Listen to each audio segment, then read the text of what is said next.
নমস্কার, আপনাদের সকলকে স্বাগত।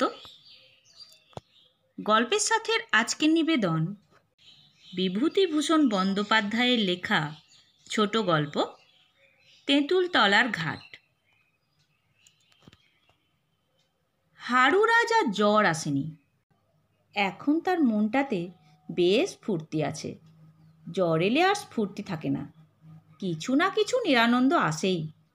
আজ 4 মাস ধরে সমানভাবে ম্যালেরিয়া জ্বর, পেট জোড়া পিলে, আর সর্বদাই ভয় ওই বুঝি জ্বর এলো। অনেকেই ওকে দেখে বলে, ইস, ছেলেটার মৃত্যুদশা হয়েছে একেবারে, এবার বুঝি বা সরে। এসব বলতো এমন সব লোকে যারা ওকে ভালোবাসার চোখে দেখে না। যে ভালোবাসার চোখে দেখে সে কি এমন কথা বলতে পারে? হারুও তা বুঝতো, বুঝে চুপ করে থাকতো। জ্বর আসাটা যেন ওর মস্ত অপরাধ। এজন্যে সে একদিকে যেমন বাড়িতে বাবা ও পিসিমার, অন্যদিকে পাড়া প্রতিবেশীদের কাছেও অপরাধী। ওর মা বলে, সকলের হাড় জ্বালালি তুই বাপু, কারো সুয়াস্তি নেই তোর জন্য। অথচ কেমন সুন্দর দিনগুলি, সুনীল আকাশ, অদ্ভুত ধরনের সুনীল আকাশ, ঝলমলে রোদ পড়েছে পথঘাটের দুধারে, বনে ঝোপে। রাস্তাঘাট এখনও খটখট করছে। আজ 2 দিন এরকম বৃষ্টি বন্ধ। চাষারা রোজ গাজিতলায় রোজ পালনি করছে। আল্লাহ আল্লাহ বলে মাঠে বুক চাপড়ে চিৎকার করছে। বৃষ্টির চিহ্নও নেই, মেঘই নেই আকাশে, তার আবার বৃষ্টি। ধান এবার হবে না সবাই বলছে। এইসব দিনে প্রত্যেক ঝোপে, প্রত্যেক লতার তলায় যখন রোদ পড়ে, যখন মৌটুসকি পাখি বনচন্দনা লতার আগায় মুখ উঁচু করে দোল খায়, কটু গন্ধ ঘেঁটকোল ফুলের দল ঝোপে ঝোপে ফোটে, তখন ঘর আর বার একাকার হয়ে যায়। ঘরে মন বসে না। হারু তখন পাশের বাড়ির চনুর আর মন্টুর বাড়ি যায়। মন্টু মায়ের জন্য ডাঁটা শাক তুলছে ওদের বাড়ির সামনের ক্ষেতে। ওকে দেখে বললে, কি রে, আজ জ্বর আসেনি তো? যেন তার জ্বর আসাটা প্রভাতকালে সূর্যোদয়ের মতো একটা প্রাকৃতিক ঘটনা। কেন যে ওরা জ্বরের কথা মনে করিয়ে দেয়। হারু বললে, না, জ্বর কিসের, চল বেরিয়ে আসি, মাকে ডাঁটাগুলো দিয়ে আসবো, তুই একটু দাঁড়া। এ ক্ষেত করেছে কে? তুই জ্বরে পড়ে ভুগবি, দেখতে তো আসবি নে। এবার এ ক্ষেত আমি করেছি, মা বললে ডাঁটা করে রাখ জমিটাতে, তাই জমিটা করলাম। হারুর মনে দুঃখ হলো বারবার তার জ্বর আসার উল্লেখ করাতে। একবার এত রাগ হলো সে বেড়াতে যাবে না কারোর সঙ্গে। একাই সে পথে পথে আগেও খেলা করত, এখন জ্বর আসার পর থেকে মনটা কেমন যেন হয়ে পড়েছে। একা বেড়াতে ভয় ভয় করে। আগে যে সাহস ছিল এখন আর সেটা নেই। নয়তো মন্টুর মতো সঙ্গীকে সে গ্রাহ্যও করে না। দুজনে অবশেষে বেরিয়ে গেল নদীর ধারে। কাঠ কাটা নৌকো এসেছে পূব দেশ থেকে, বড় বড় গুঁড়ি পড়ে আছে এদিকে ওদিকে। বর্ষাকালে অনেক গুঁড়ির গায়ে তেলাকুচো লতা উঠেছে, 2-1টা তেলাকুচো ফলও ফলেছে। কি মায়া যে জায়গাটার! হারুর বড় ভালো লাগে। খেলা করবার মতো জায়গা। মন্টু ও হারু কতক্ষণ সেখানে খেলা করলে, খেলা করবার উৎসাহ কারও কম নয়। তেলাকুচো লতার ফল মন্টু তুলতে গেলে হারু তুলতে দিলে না। কেন, বেশ তো দুলছে লতার আগায়, একটা আধ পাকাও হয়েছে, তুলবার কি দরকার? বেশ দেখাচ্ছে গাছে। বেনে বউ জোড়ায় জোড়ায় বেড়াচ্ছে কলকা সুন্দে গাছের ঝোপে ঝোপে। কতক্ষণ কেটে গিয়েছে দুজনের কারও খেয়াল নেই। মন্টু কাছে গিয়ে বললে, অমন করে বললি কেন রে, জ্বর এলো নাকি? না, দেখি গা। ওরে বাস রে, গা যে পুড়ে যাচ্ছে, বাড়ি যা বাড়ি যা। হারু বিমর্ষভাবে বললে, তুই জ্বরের কথা অত করে মনে করিয়ে দিলি কেন? আমি ভুলেছিলাম বেশ। যেমন মনে করিয়ে দিলি অমনি আমার জ্বর এলো। মন্টু বললে, না না রে, তোর এমনিও জ্বর আসতো, আমি মনে করে দেওয়ার জন্য কি আর জ্বর এলো? ও তোর ভুল কথা। চ, বাড়ি চ। বাড়িতে আজ চিংড়ি মাছ দিয়ে লাল ডাঁটার চচ্চড়ি হচ্ছে, সে দেখে এসেছে। কলাইয়ের ডাল দিয়ে ওই চচ্চড়ি দিয়ে ভাত খেতে যা লাগে! মাকে না বললেই হলো যে জ্বর হয়েছে। মন্টুকে পথ থেকে সরিয়ে দেওয়ার জন্য বললে, তুই বাড়ি যা, আমি একা যেতে পারবো। যেতে পারবি ঠিক, খুব ভারী তো একটুখানি জ্বর, ও এক্ষুনি সেরে যাবে, তুই যা। হারু বাড়ি ফিরে দেখলে রান্না এখনো হয়নি, কিন্তু দেরি করতে গেলে চলবে না। সে জানে এরপরে এমন ভীষণ কম্প উপস্থিত হবে যে রোদে গিয়ে বসতেই হবে, নয়তো লেপ মুড়ি দিয়ে গিয়ে শুতে হবে। গায়ে কাঁটা দেবে, বমি হবে। সুতরাং ভাত যদি খেতে হয় তবে আর দেরি করা উচিত হবে না, এক্ষুনি খেতে বসা উচিত। মা জ্বর এসেছে বুঝতে পারলেই সব মাটি, আর ভাত দেবে না। ও রান্নাঘরের দোরে দাঁড়িয়ে নির্বিকারভাবে বললে, মা, খিদে পেয়েছে। কোথায় গিয়েছিলি রে সকালবেলা? খেলা করছিলাম নদীর ধারে। ইচ্ছে করেই সে মন্টুর নাম করলে না। যদি এরা তাকে ডেকে পাঠায় বা এমনি কিছু, তবে সে বলে দেবে জ্বরের কথা। সে বললে, ভাত দাও, খিদে পেয়েছে। আজ এত তাড়া কেন? আমার যা খিদে পেয়েছে! এখনো চচ্চড়ি হয়নি, শুধু ডাল আর ভাত নেমেছে। তাই দাও, তাই দিয়েই খাবো। ভাত খেতে বসে হারুর মনে হলো না খেতে বসলেই ভালো হতো। জ্বর চেপে আসছে, শীত এত বেশি করছে যে রোদে না বসলে আর চলছে না। উফ, দাঁতে দাঁত লাগছে এমন একটা শীত। ভাত খেয়েই সে গিয়ে বাড়ির উঠোনে নিম গাছটার তলায় রোদে বসল। একটু পরে ওর ঠক ঠক করে কাঁপুনি ধরল। এদিকে রোদে পিঠ পুড়ে যাচ্ছে, কেমন একটা ঘোর ঘোর ভাব ওকে আচ্ছন্ন করে ফেলেছে। হারু বুঝলে ভীষণ জ্বর এসেছে ওর। ওর মা বললে, বসে আছিস কেন রোদে? শরীর খারাপ হয়নি তো? হুঁ মানে কি? জ্বর আসছে? সরে আয় এদিকে দেখি, পোড়ার মুখো ছেলে। তবে ভাত খেলি কি মনে করে? এমন করে ভুগে মরবি কতদিন? বেশ, যেন তারই দোষ, তার যেন ইচ্ছে যে রোজ জ্বর আসে। বাপ মায়ের অভ্যাস সব দোষ ছেলের ঘাড়ে চাপানো। হুঁশ হলো যখন ওর আবার, তখন বেলা গিয়েছে। রাঙা রোদ কাঁঠাল গাছটার মাথায়। শালিক পাখির দল ভাঙা পাঁচিলের ওপর কিচকিচ করছে। ওর মুখ তেতো হয়ে গিয়েছে, মাথা ভার, চোখে কেমন ঝাপসা ভাব। ও বলল, কি খাবো মা? কি আবার খাবি? ভাত খেয়ে জ্বর এসেছে, খাবি কি আবার? সাবু করে দেব রাত্রিরে। হারু নাকি সুরে বললে, না, সাবু আমি খাবো না। না, সাবু খাবো না।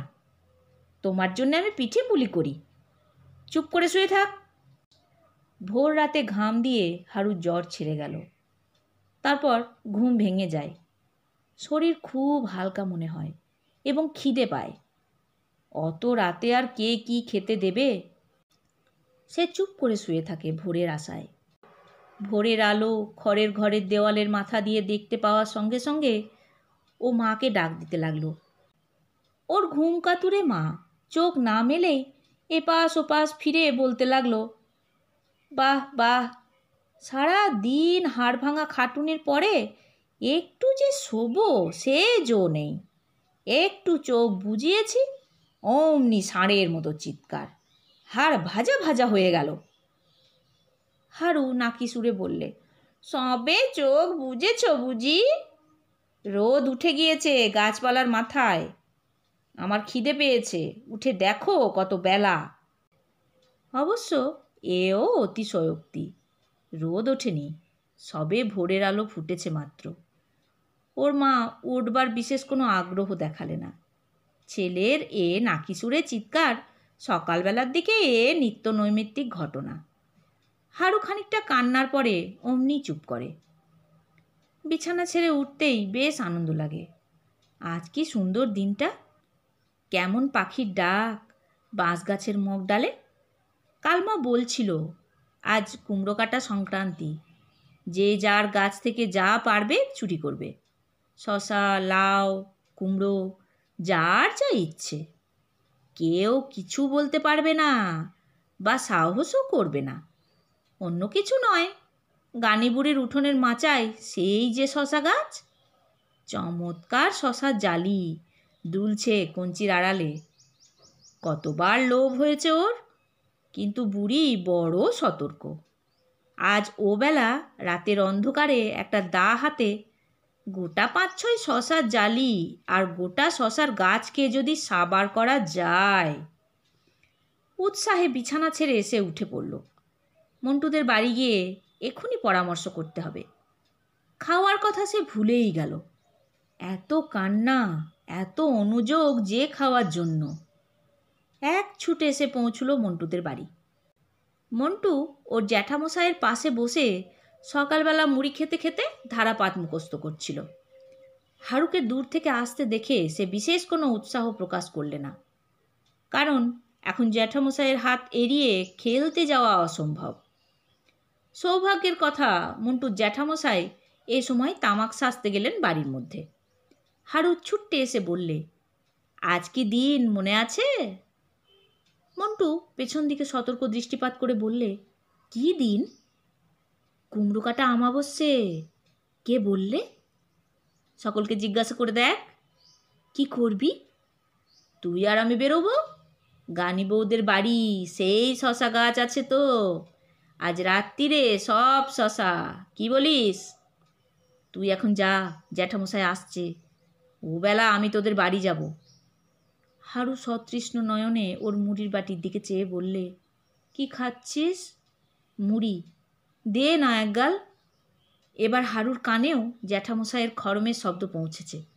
সে তাড়াতাড়ি কাপড়ে অকারণ ডান হাতখানা মুছে মন্টুর সামনে পেতে বললে, শিগগির দে, তোর জ্যাঠামশাই আসছে।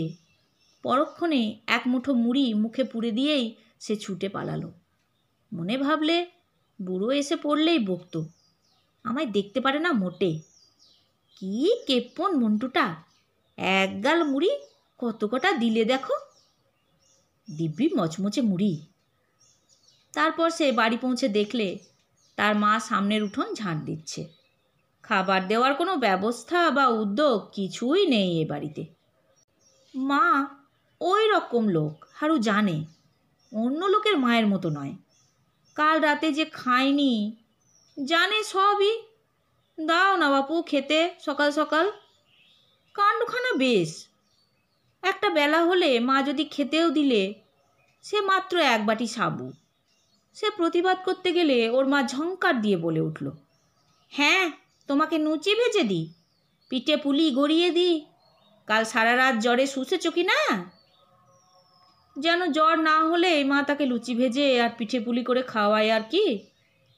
সে এ বাড়িতে নয়, এ বাড়িতে বাঁধা আছে চাল ভাজা 330 দিন, লুচি। কিন্তু ভাত, মা কি আজ ভাতও খেতে দেবে না নাকি? কথাটা সে ঘুরিয়ে জিজ্ঞাসা করলে। ভাত খাওয়ার সময় আমায় সেই গাওয়া ঘি একটু দিতে হবে কিন্তু। ভাত খাবে কে? কেন আমি? ইস, বলে কত সাজ যাই রে চিতে, মোলের আগায় ঘুন্টি দিতে। সারা রাত জ্বরে কোঁ কোঁ করে ওনার ভাত না খেলে চলবে কেন? কি খাবো তবে? শিউলি পাতার রস তো খেলি নে সকালবেলা, একটু বেলা হলে দেবো ওখন পাতা বেটে আর সাবু। হারু মিনতির সুরে বললে, না সাবু নয়, 2খানা রুটি মাছের ঝোল দিয়ে। তোমার পায়ে পড়ি মা, পুরানো জ্বর তো, ওতে কিছু হবে না। আচ্ছা যাক, দেখব এখন। সুতরাং মনে আর একবার খুশির ঢেউ উঠল হারুর। শরীর তার খুব হালকা হয়ে গিয়েছে। জ্বর না এলেও পারে। সকলে বলে শরীর হালকা হয়ে গেলে জ্বর আর নাকি হয় না। সে একা মাঠের ধারে পোস্টম বাগানের পথে বেড়াতে গেল। ও বাগানে খুব নিবিড় একটা ঝোপঝাড়ের মধ্যে আছে সেই বুড়ো মাদারের গাছটা। একবার রজুন কাকার দলে মিশে সে গিয়েছিল সেখানে। রজুন কাকা অদ্ভুত লোক, বড় বয়সের ছেলে। ওর গোঁফ দাড়ি বেরিয়ে গিয়েছিল, তবুও ও তাদের সঙ্গে খেলতো। কত নতুন নতুন খেলা শিখেছিল। তার দলে খেলতে বেরুলে শুধুই মজা, কত রকমের মজা। কিন্তু রজুন কাকা চলে গেল কোথায়? একদিন হঠাৎ কোথায় নিরুদ্দেশ হয়ে গেল এ গাঁ থেকে। দুবার পুজো এসেছে গিয়েছে, তারপর আর আসেনি। মাদার গাছটা খুঁজে পাওয়া গেল না। ভিজে ঝোপঝাড়, কত পটপটি ফল দুলছে গাছে গাছে, বড় বড় পটপটি ফল। আজকাল সব ছেলেই বর্ষা দিনে পটপটি ফল ছোড়ে। তাদের শিখিয়েছিল সেই রজুন কাকা। একটা বাঁশের চোঙের মধ্যে পটপটি ফল পুড়ে একটা কাঠি দিয়ে ঠেলে দিলেই ফটফটাস, যেন বন্দুকের শব্দ। তাই ওর নাম পটপটি ফল। আজকাল সবার হাতেই দেখো একটা বাঁশের চোঙ আর কাঠি আর পটপটি ফলের গোছা। রজুন কাকা না থাকলে আজ আর কাউকে পটপটি ফল ছুঁড়তে হতো না। দুটো বড় বড় তিতপল্লার ফুল ফুটেছিল উঁচুতে, লতার আগে দুলছে, হাত বাড়িয়ে নাগাল পাওয়া যায় না। এক থলো পটপটি ফুল নিয়ে যেতেই হবে। কিন্তু বহু চেষ্টা করেও সে কোনোটাই সংগ্রহ করতে পারল না। বেলা হয়েছে অনেক, খিদেও বেশ পেয়েছে। বাড়ি গিয়ে রুটি আর মাছের ঝোল খাবে, কি মজা! এতক্ষণ রুটি হয়েও গিয়েছে। সে রোগা মানুষ, মা নিশ্চয়ই তার জন্য আগে করে রাখবে। আজ সে বেশ ভালো আছে, আজ আর জ্বর আসবে না। জ্বর বোধহয় সেরে গেল। একটু একটু খুব সামান্য শীতবোধ হচ্ছে, কিন্তু সেটা জ্বরের দরুন নয়। বর্ষাকাল, আর এই বন ঝোপে তো রোদ পড়ে না, তাই। মন্টুরও শীত করত যদি সে আজ এই বনে ঢুকত। হাড়ু ঝোপের বার হয়ে ছায়াবহুল সরু বনপথ ছেড়ে চওড়া রাস্তায় এসে দাঁড়ালো। এই চওড়া রাস্তা ওদিকে নাকি কৃষ্ণনগর পর্যন্ত চলে গিয়েছে। বাবার মুখে সে শুনেছে। এক সারি ধান বোঝাই গরুর গাড়ি মন্থর গতিতে আসছে ওদিক থেকে। হাড়ু একটা পিটুলি গাছের তলায় আধ রোদ আধ ছায়ায় বসে বসে গরুর গাড়ি দেখতে লাগলো। বোধ হয় একটু বেশিক্ষণ বসা হয়ে গেল। যে সময় উঠবে ভেবেছিল সে সময় ওঠা হলো না। রোদটা বেশ মিষ্টি লাগছে।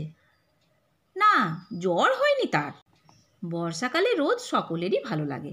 বাড়িতে যখন সে পৌঁছালো তখন বেলা 12টা।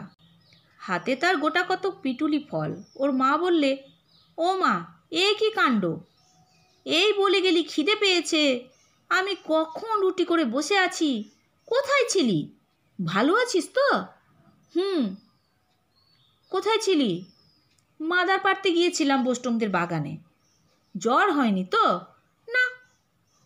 কিন্তু ওর কথার ধরন আর চোখ মুখের ভাব ওর মায়ের কাছে ভালো বলে মনে হলো না।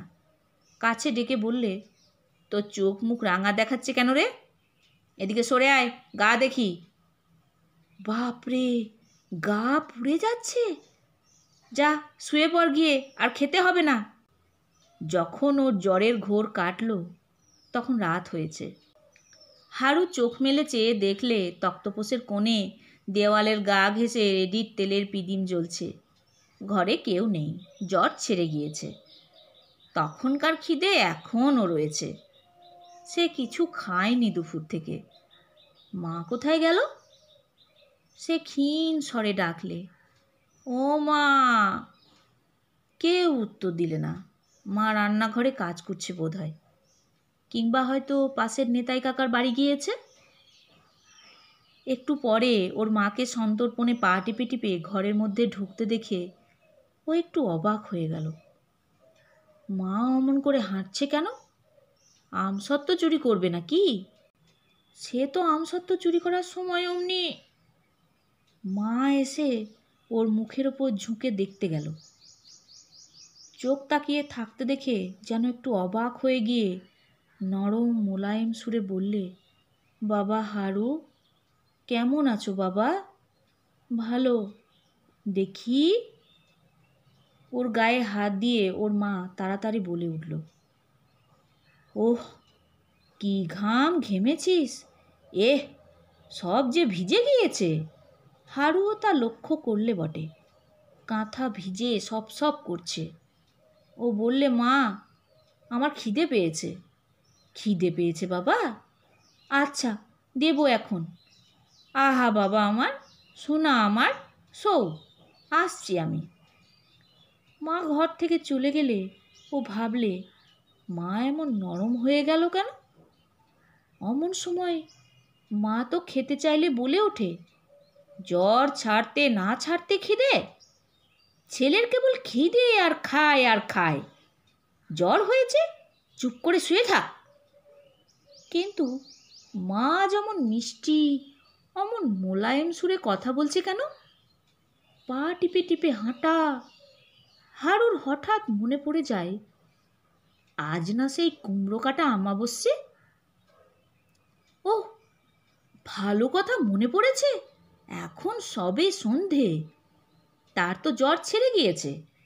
এইবার মন্টুকে ডেকে নিয়ে গানি বুড়ির বাড়ি শশা চুরি করতে যেতে হবে। আরও একটু রাত হোক, ততক্ষণ সে খেয়ে নিক। ওর মা একটু বার্লি নিয়ে ঘরে ঢুকে বললে, এটুকু খেয়ে নাও তো বাবা, উঠো না, শুয়ে থাকো লক্ষ্মী ছেলে। ও লক্ষ্মী ছেলে আমার। ও বিস্মিত সুরে বললে, কেন? আমার সে ওবেলাকার রুটি, আমি খেয়ে শশা কাটতে যাব এক জায়গায়। আজ কুমড়ো কাটা আমাবস্যে যে, জানো না? ওর মা বিষণ্ণভাবে ঘাড় নেড়ে বললে, খুব জানি বাবা, তুমি সৌ কুমড়ো কাটা আমাবস্যে গিয়েছে কাল। তুমি যে এই 2 দিন ধরে বেহুঁশ। মা মঙ্গলচণ্ডী সারিয়ে দাও মা, সেরে গেলে পুজো পাঠিয়ে দেব বটতলায়।